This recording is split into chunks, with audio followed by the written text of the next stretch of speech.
Patil, welcome back to Lokmat Sakhi. Gudhipadwa अगदी काही दिवसांवर येऊन ठेपलाय आणि पाडवा म्हटलं की मराठमोळा साज हा आलाच, पण हाच मराठमोळा साज खोप्याशिवाय अपूर्ण आहे। तर अशाच पारंपरिक खोप्याचे आपण न्यू व्हर्जन्स ट्राय करणार आहोत। तर ते दाखवण्यासाठी आज आपल्या सोबत आहेत प्रोफेशनल हेअर आणि मेकअप आर्टिस्ट वैष्णवी। तर स्वागत आहे तुझं लोकमत सखीमध्ये। वैष्णवी, एकदा फक्त आपल्या ऑडियन्सना सांग की आपण नक्की आज काय ट्राय करणार आहोत। गुढीपाडव्यानिमित्त आज आपण 3 हेअर लेंथवर वेगवेगळ्या प्रकारच्या 3 खोपा हेअरस्टाईल पाहणार आहोत। So let's start. आता आपण सुरुवात करतोय खोपा हेअरस्टाईलला। तर यात खास असं आहे की प्रत्येकाच्या वेगवेगळ्या हेअर लेंथनुसार आपल्या खोप्याचे प्रकार असणार आहेत। तर तुम्ही इथे बघू शकता, सर्वात पहिला आपण ज्यांचे केस लांब आहेत त्यांच्यासाठी कशा पद्धतीनं पारंपरिक खोपा घालता येऊ शकतो हे बघणार आहोत।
तर लांब केस ज्यांचे आहेत ते असा सुंदर आणि पारंपरिक खोपा हेअरस्टाईल नक्की करू शकतात।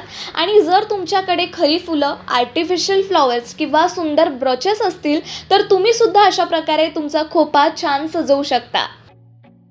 नेक्स्ट आहे शॉर्ट हेअर लेंथ। ज्यांचे शॉर्ट हेअर आहेत ते कायमच ओपन हेअरस्टाईल प्रेफर करतात, पण आज आपण त्यांच्यासाठी देखील पारंपरिक आणि महाराष्ट्रीयन पद्धतीनं खोपा हेअरस्टाईल करून दाखवणार आहोत।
आता वळूयात आपण दुसऱ्या हेअरस्टाईलकडे, ज्यांचे केस खूप लांब नाही आहे आणि शॉर्ट देखील नाही आहे.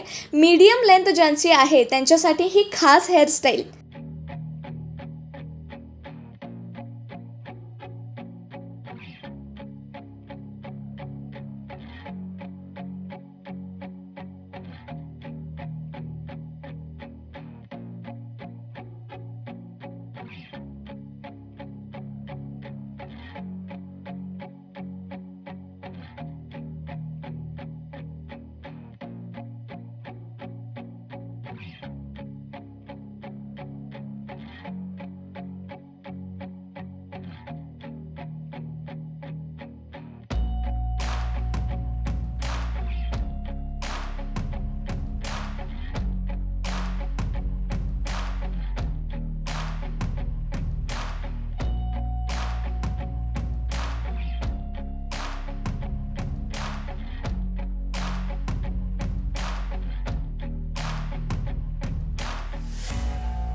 आपले वेगवेगळे हेअरकट असतात तर केस नीट बसत नाही, तर आधी क्रिम्पिंग करून घेतली की केसांना छान व्हॉल्यूम येतो आणि मग स्प्रेच्या मदतीने तुम्ही अशा प्रकारे तुमचे केस हे सेट करू शकतात. तर आज आपण खोप्याचे वेगवेगळे प्रकार पाहिलेत. ही हेअरस्टाईल तुम्ही सुद्धा नक्की करू शकता आणि वैष्णवीची आयडी आपण खाली डिस्क्रिप्शन बॉक्समध्ये मेन्शन केली आहे, सो तुम्ही तिला सुद्धा डायरेक्ट कॉन्टॅक्ट करू शकता. आणि तुम्हाला या हेअरस्टाईल कशा वाटल्या हे आम्हाला कमेंटमध्ये नक्की कळवा. आणि अशाच फॅशन आणि ब्युटी रिलेटेड नवनवीन व्हिडिओ पाहण्यासाठी लोकमत सखीला नक्की फॉलो करा.